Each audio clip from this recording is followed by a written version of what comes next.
Hello दोस्तों। आज हम डिस्कस करेंगे Rajasthan state action plan on climate change 2022 के बारे में डिस्कस करेंगे। जलवायु परिवर्तन पर राजस्थान राज्य कार्य योजना 2022 के बारे में डिस्कस करते हैं। और ये क्लाइमेट चेंज पे जो राजस्थान का एक्शन प्लान है वो कौन से ईयर में लॉन्च किया गया? 2022 में। Rajasthan state action plan on climate change 2022 ये किसके द्वारा प्रिपेयर किया गया? तो ये प्रिपेयर किया गया department of environment and climate change. एक राजस्थान में डिपार्टमेंट है इन्वायरमेंट का, जिसका नाम है department of environment and climate change के द्वारा ये रिपोर्ट और ये एक्शन प्लान है वो तैयार किया गया है 2022 में। किसके साथ मिलकर तैयार किया है? तो this plan was prepared in collaboration with climate studies IIT Mumbai के जो क्लाइमेट स्टडीज डिपार्टमेंट के साथ मिलके ये क्लाइमेट एक्शन प्लान है वो 2022 को बनाया गया है।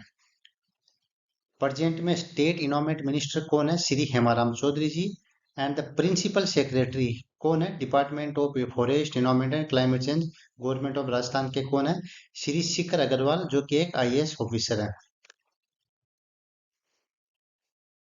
Emission in Rajasthan are projected to increase approximately 1.7 times of the present value by 2030।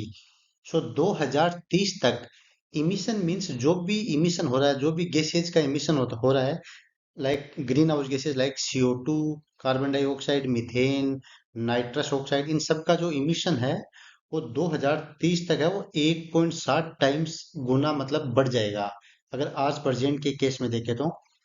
और power is the main highest CO2 emitter, CO2 emitters in the India. Power sector है वो CO2 का हाईएस्ट इमिटर और source है India में। Rajasthan emitted almost 137 million ton CO2 equivalent per year with a significantly increased trend। Rajasthan से कुल कितना emission हो रहा है? 137 million tonne CO2 equivalent per year, इतना टोटल ग्रीन हाउस गैसेज का इमिशन हो रहा है। तो CO2 यहाँ पे एक वैल्यू है, CO2 इक्विवेलेंट, Y का means per year. CO2 equivalent का मतलब क्या होता है? इसमें सारी ग्रीन हाउस गैसेज इंक्लूड हैं। तो कौन कौन सी ग्रीन हाउस गैस हैं? जैसे CO2 हुआ, मीथेन और नाइट्रस ऑक्साइड, इन सभी गैसों को के जो टोटल इमिशन के जो वैल्यू है उनको CO2 इक्विवेलेंट के टर्मिनोलॉजी में रिप्रेजेंट किया जाता है। तो ये वैल्यू है। इसका मतलब ये नहीं है कि केवल ये टोटल 137 मिलियन टन केवल अबाउट CO2 के बारे में है। इसमें CO2 भी है, इसमें मीथेन भी है, इसमें नाइट्रस ऑक्साइड गैस का भी कॉन्ट्रीब्यूशन है। This is the total emission from the Rajasthan. तो 2030 तक जो इमिशन है ब्रिक मैन्युफैक्चरिंग, जो ईंट बनाने वाले भट्ठों से मोर देन डबल हो जाएगा emission if the present technology mix does not change. Present में जो भी टेक्नोलॉजी यूज रहे हैं अगर उसको चेंज नहीं किया तो 2030 तक जो ईंट बनाने वाले भट्टे हैं उनसे वो इमिशन कितना हो जाएगा? More than double, more than मतलब दोगुना से ज्यादा बढ़ जाएगा। 2030 तक जो ट्रांसपोर्ट सेक्टर है, व्हीकल्स वगैरह हैं, जितने भी व्हीकल्स हैं, two wheeler, four wheeler, truck, सभी व्हीकल्स जो भी हैं, उनसे इमिशन कितना गुना बढ़ जाएगा?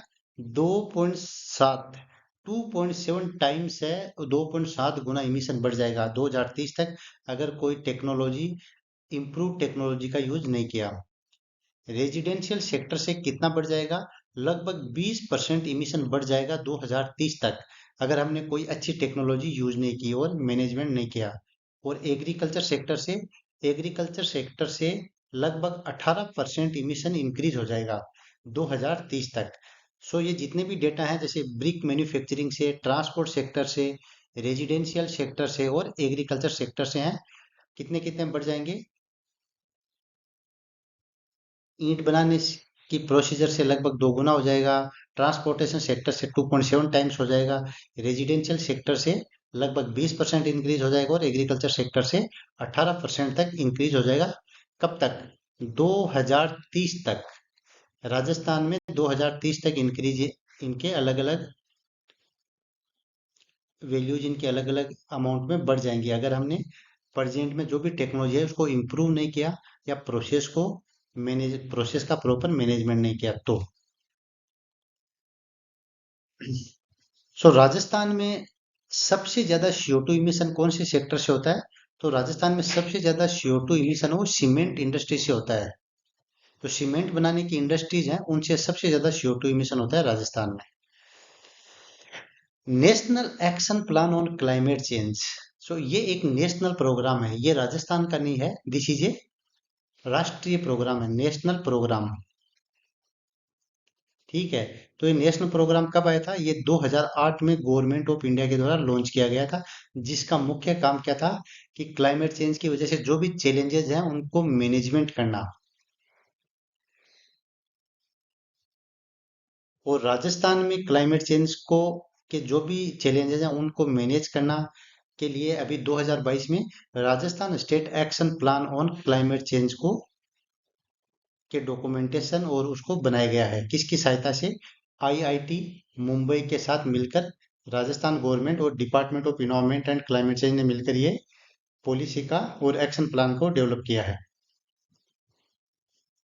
सो जो नेशनल एक्शन, राष्ट्रीय स्तर पे जो national action plan on climate change है उसके अंडर कितने मिशन है?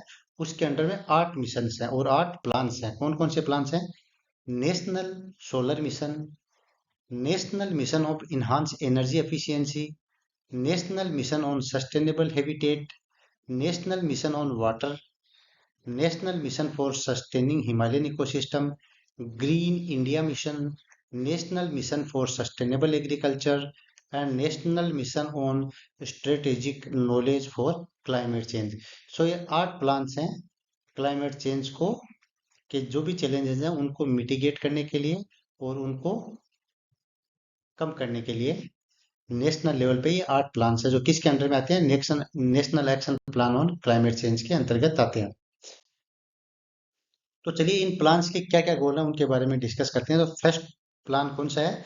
National mission of strategic knowledge for climate change.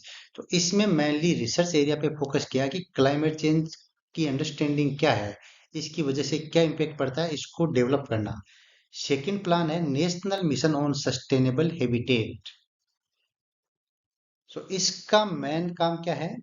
It provide policy support and guidance in term encouraging the actions of various sectors like sustainable habitat, water supply, sanitation, solid waste management, transportation, urban planning, urban governance। इन सब के regarding जो भी sustainable development agenda है, programme है, उनके बारे में ये इसका और ये सब एजेंडा इसका प्रमुख गोल है। किसका? National mission on sustainable habitat. उसके बाद में तीसरा प्लान है नेशनल वाटर मिशन। तो वाटर मिशन नाम से ही पता चलता है कि water mission water conservation, wastage minimization, better use, sustainable use for the future generation, ये सब इसके एजेंडा और गोल हैं। फोर्थ प्लान है national mission for sustainable agriculture. So इसका मेन काम है कि क्लाइमेट चेंज की वजह से एग्रीकल्चर प्रोडक्टिव में डिक्रीज हो रहा है उसको मेंटेन करना, सस्टेन करना और इंक्रीज करना। फिफ्थ प्लान है national mission for enhanced energy efficiency. तो इसका मेन काम है कि एनर्जी की एफिशिएंसी को बढ़ाना, इनोवेटिव आइडिया लाना, नॉन रिन्यूएबल एनर्जी से रिन्यूएबल एनर्जी की तरफ शिफ्ट होना और जो भी फॉसिल फ्यूल बेस्ड रिसोर्सेज हैं उनको यूज एप्लीकेशन को मिनिमाइज करना। Then after national mission for green India. So green India के लिए क्या करना है? जो भी फॉरेस्ट एरिया है, फॉरेस्ट कवर है, उनको इम्प्रूव करना, इंक्रीज करना। And seventh is the national solar mission. This was established for a global leader in solar energy. So creating the policy और ऐसा माहौल और ऐसी अलग अलग प्लान्स बनाना जिसकी वजह से लोग हैं वो सोलर एनर्जी की तरफ अट्रैक्ट हों और सोलर एनर्जी को ज्यादा अडॉप्ट करें। सो ये जितने भी प्लान्स हैं उनके क्या क्या गोल्स हैं ये सब हमने अभी डिस्कस किया है। सो राजस्थान से जो भी ग्रीन हाउस गैसेज हैं, इमिशन, कोई भी चीज इमिशन के बारे में मेनली करते हैं तो एक तो एयर पोल्यूशन से डिफरेंट पोल्यूटेंट का इमिशन होता है, दूसरा होता है ग्रीन हाउस गैसेज का इमिशन। सो मेनली यहाँ पे हम जो ग्रीन हाउस गैसेज हैं उनके इमिशन के बारे में डिस्कस करेंगे कि राजस्थान में जनरल प्रोफाइल क्या है उनका। और हम एक सेपरेट वीडियो, प्रोबेबली जो नेक्स्ट वीडियो है वो राजस्थान में ग्रीन हाउस गैस इमिशन का क्या सिनेरियो है उसी से बेस्ड होगा। तो इसी वीडियो में हम केवल ब्रीफ में डिस्कस करेंगे एक या दो स्लाइड में कि राजस्थान का इमिशन प्रोफाइल क्या है। So carbon emission from Rajasthan have tripled as per the our estimate from 41 million ton in 2005-6 में कितना था, 41 मिलियन टन, जो कि 2019-20 में बढ़ के कितना हो गया, 137 मिलियन टन। सो लगभग 15 साल में कितना, 3 गुना बढ़ गया है। राजस्थान में CO2 इक्विवेलेंट इमिशन कितना 3 गुना बढ़ गया है पिछले 15 साल में। ठीक है, तो करंट में कितना इमिशन है, 137 million tonne CO2 equivalent in the 19-20। The highest emission are from the power generation and distribution. कितना है, 40.2 million ton CO2 equivalent. Then after from agriculture sectors, 39.8 million ton CO2 equivalent. So both the sectors almost contributing 20, almost near to 25%. So out of total, 60% is contributed by the power generation sector and agricultural sectors. Industrial emissions is 27.4 million ton, that is contribute to 20% of Rajasthan total emission, and their concentration is also increased 2.3 times since 2005-6। सो 2005-6 में value कितनी थी, 11.8 million tonne CO2 equivalent, जो बढ़ के अभी present में कितनी हो गई, 27.4 मिलियन टन। तो ये भी लगभग 2 सवा 2 गुना इनमें बढ़ोतरी हो गई है इंडस्ट्रियल इमिशंस की। सो ट्रांसपोर्ट सेक्टर से कितना इमिशन हो रहा है, total emission 10.34 million tonne CO2 equivalent, जो कि 2% पर एनम की रेट से बढ़ रहा है। 2% पर एनम मतलब हर साल 2% इसमें इंक्रीज हो रहा है। और ये टोटल इमिशन में इसका कितना कॉन्ट्रीब्यूशन है, लगभग 8%। रेजिडेंशियल सेक्टर से 10 मिलियन टन CO2 इक्विवेलेंट का इमिशन हो रहा है। ब्रिक मैन्युफैक्चरिंग से 5.4 मिलियन टन का इमिशन हो रहा है। और वेस्ट मैनेजमेंट सेक्टर से 4 मिलियन टन का इमिशन हो रहा है। तो चलिए हम यहाँ देखते हैं कि सबका कितना कितना परसेंट कंट्रीब्यूशन है टोटल इमिशन में। तो power generation, electricity producing sector से कितना हो रहा है, लगभग 29%। एग्रीकल्चर सेक्टर से कितना हो रहा है, एग्रीकल्चर सेक्टर से भी लगभग लमसम, ये सभी डेटा लगभग हैं, एग्जैक्ट नहीं है, 29%। उसके बाद में इंडस्ट्री से कितना हो रहा है, उद्योगों से कितना हो रहा है, इंडस्ट्री से लगभग 20%। ठीक है, उसके बाद में ट्रांसपोर्ट सेक्टर से कितना हो रहा है, 8%। रेजिडेंशियल सेक्टर से कितना हो रहा है, 7%। जो ईंट बनाने के भट्टे हैं उनसे कितना हो रहा है, 4%। और वेस्ट मैनेजमेंट से कितना हो रहा है, और वेस्ट के डिग्रेडेशन से कितना हो रहा है, लगभग 3%। सो ये टोटल इमिशन में डिफरेंट डिफरेंट सेक्टर का कंट्रीब्यूशन है, आउट ऑफ कितना, आउट ऑफ 100%।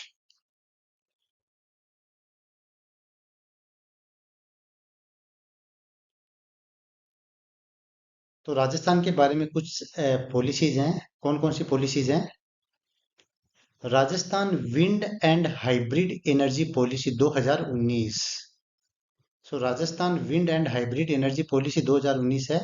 इसका क्या एम है, इसका एम है कि 2024-25 तक जो विंड पावर कैपेसिटी है उसको 2000 मेगावाट तक इंक्रीज करना, और 2000 मेगावाट तक जो विंड एनर्जी है उसको डेवलप करना है।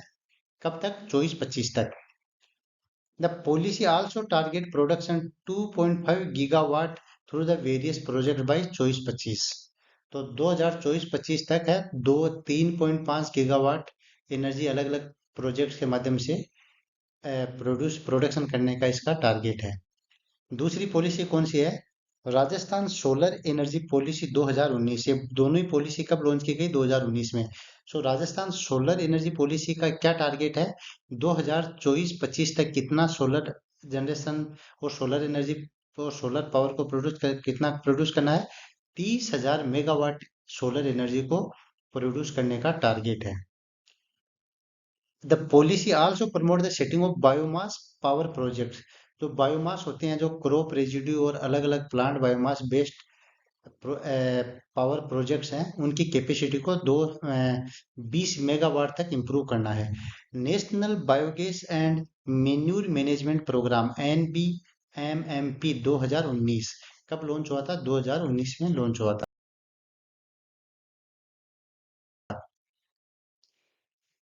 तो चलिए अब डिस्कस करते हैं राजस्थान में सीवेज जनरेशन और ट्रीटमेंट का क्या सिनेरियो है, कि राजस्थान में कितना सीवेज और वेस्ट वाटर जनरेट होता है अलग अलग सेक्टर से, और कितना ट्रीट होता है। तो जो टोटल वेस्ट वाटर है राजस्थान में कितना जनरेट होता है? 3185 million litre per day. MLD means million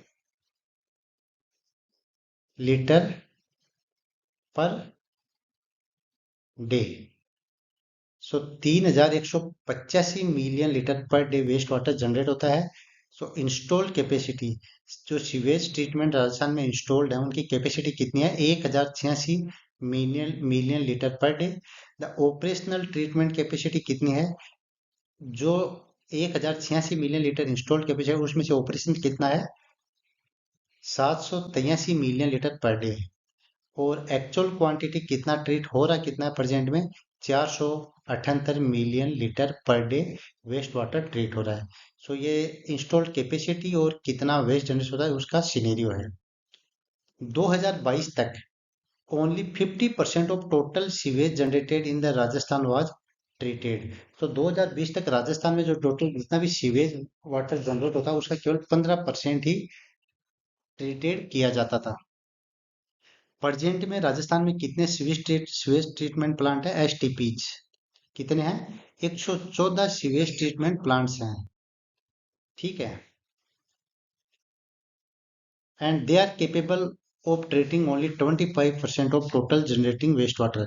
so जो 114 वेस्ट ट्रीटमेंट है, उनकी कैपेसिटी कितनी है? वो केवल 25% जो प्रेजेंट में जितना वेस्ट वाटर, जो भी 3185 million litre per day waste water produce है, उसका केवल 25% ही जनरेट करने की कैपेसिटी उनकी है।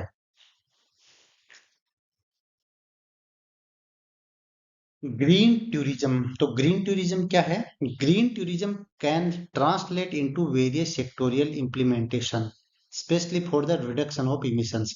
सो ग्रीन टूरिज्म को हम सिंपल भाषा में समझते हैं कि टूरिज्म एक्टिविटी से जो भी इमिशन हो रहा है ग्रीन हाउस गैसेज का, उसको कम करना। तो वही टूरिज्म कौन सा हो जाएगा? ग्रीन टूरिज्म हो जाएगा। ठीक है। तो इसका मेन टारगेट क्या होता है कि टूरिज्म की वजह से जो भी इमिशन हो रहा है उसको कम करना। जैसे सपोज करो किसी कंट्री या किसी स्टेट में टूरिस्ट आते हैं, तो गाड़ीज को, व्हीकल्स को हायर करते हैं, तो इनसे इमिशन होता है। उनके द्वारा ज्यादा वेस्ट जनरेशन होता है, तो उसके द्वारा इमिशन होता है। तो कई फैक्टर्स हैं जिनके द्वारा इमिशन बढ़ जाता है। तो इसी टूरिज्म को ग्रीन टूरिज्म में कन्वर्ट करना, और ये जो प्रोसेस है उसी को ग्रीन टूरिज्म कहते हैं। ठीक है।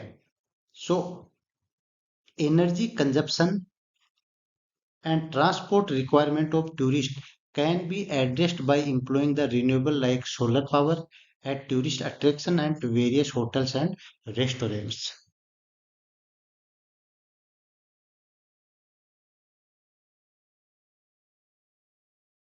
तो चलिए अब डिस्कस करते हैं रिन्यूएबल एनर्जी इनिशिएटिव के बारे में, कि राजस्थान में रिन्यूएबल एनर्जी से रिलेटेड क्या प्रोजेक्ट प्लान्स हैं, उनके बारे में डिस्कस करते हैं, क्या पॉलिसीज हैं।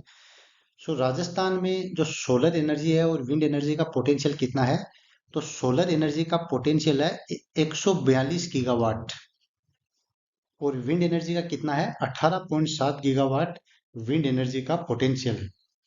सो ministry of new and renewable energy has assigned the combined target of 14.3 gigawatt of solar and wind energy capacity for the state by 2022। So ministry है जो न्यू एंड रिन्यूएबल एनर्जी की जो ministry है, उसने राजस्थान को 2022 तक कितना टारगेट दिया है कि आप सोलर और विंड एनर्जी से 14.3 गीगावाट एनर्जी को प्रोड्यूस करने के प्रोजेक्ट और प्लान्स पे काम करिए। So under the Rajasthan solar energy policy 2019, the state इनविजन the development of 30 gigawatt solar project by 24-25। जो राजस्थान की जो सोलर एनर्जी पॉलिसी थी उसका क्या विजन था, क्या गोल था कि 2024-25 तक 30 गीगावाट सोलर एनर्जी को प्रोड्यूस करना डिफरेंट प्रोजेक्ट्स के माध्यम से।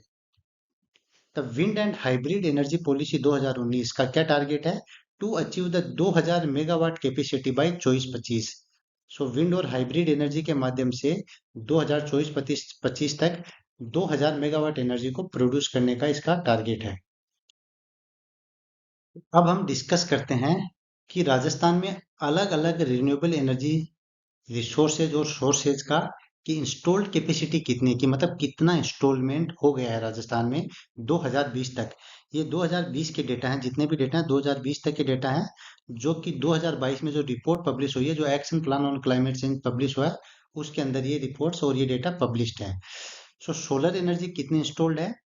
4,996 megawatt, sorry megawatt, megawatt solar energy installed है।